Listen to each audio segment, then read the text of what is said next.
Hello, welcome to Gittel Talks About Books. I'm Gittel Hesselberg, and the book we're looking at today is How to Make a Life by Florence Reese Kraut. This is a book about a multi-generational family, a family, like so many others, that has problems and secrets. The book begins in 1905 in Kotovka, Ukraine. Chaya, the matriarch of the family, and two of her children, Bela and Fegi, are hiding in the cellar. Up above them is a pogrom. When everything is quiet, Chaya goes upstairs to find her husband and the rest of her children have been slaughtered. Chaya decides to go to the United States. She takes Bela and Fegi, and when they arrive in Ellis Island, Chaya becomes Ida, Bela becomes Bessie, and Fegi becomes Fanny. Fanny, now a toddler, has a tragic accident that claims her life. The family is now just Ida and Bessie. The book quickly moves to 1931, where we see Bessie is now married to Abe, a man who owns a shop, a businessman, and she has several children, most of whom are named after her murdered siblings. Her oldest daughter, Ruby, very sad, is mentally ill. She does all kinds of crazy things. On the day of her sister's wedding, she chopped off all her hair. One day she went out in a storm and took her baby sister with her. She is very difficult to control. In spite of that, Bessie and Abe find a husband for her, Victor, who works in Abe's shop. And in spite of Ruby's illness, he's willing to marry her. Why? It's a mystery.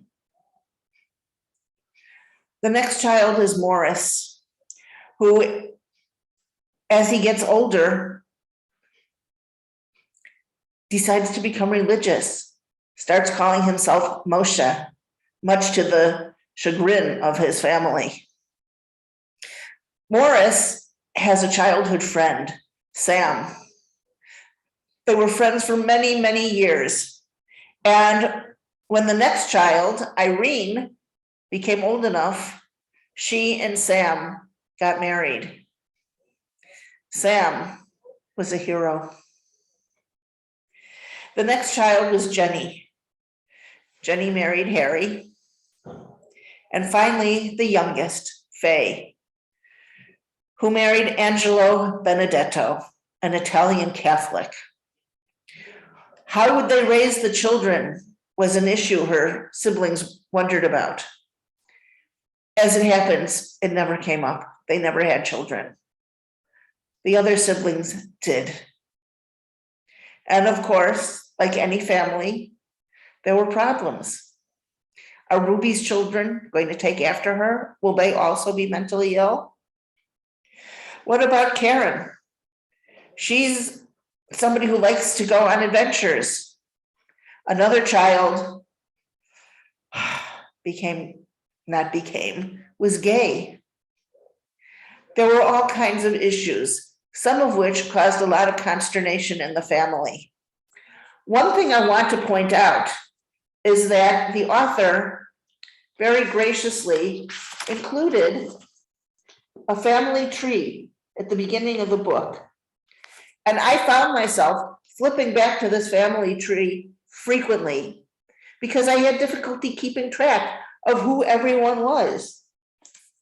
Ruby and her husband had 2 children and 3 grandchildren, 4 grandchildren. Morris, Moshe, and his wife had 2 children and 1 grandchild. Irene and Sam had 2 children and 2 grandchildren. Jenny and Harry had 1 child. And as I said, Faye and Angelo were childless. The book takes us not only through the aftermath of the Great Depression, but through World War II, into the turbulent 60s, the 70s, all the way to 2012. It's Victor's 100th birthday. Victor, at this point, has lost his wife, Ruby. Jenny has lost her husband, Harry. Although they were married to other people, Victor and Jenny always had feelings for each other. And now that they were both widowed, they were now living together. At this point, they were living in an assisted living facility. And on the day of Victor's 100th birthday, there was a party. Who was going to show up? In any family that has problems, there were sibling rivalries. There were people who didn't get along with each other. Children estranged from their parents, siblings estranged from each other. Would the family come together to celebrate Victor's party? This is something we long to find out and hope for the best. Along the way, from the beginning in 1905 to 2012, there were happy occasions, weddings, births, and sadly, there were some sad occasions. People died, some of old age, some before their time. But what we learned from this book is that family is family, and family is very important. And no matter what happens, your family will remain your family. And we should all try to get along. How to Make a Life is an interesting book. If you're going to read it, make sure that you have the family tree handy. And if you like this discussion, please like, share, and subscribe. The next book we're going to look at is also about family dynamics, but it's much more complex. I'll see you next time.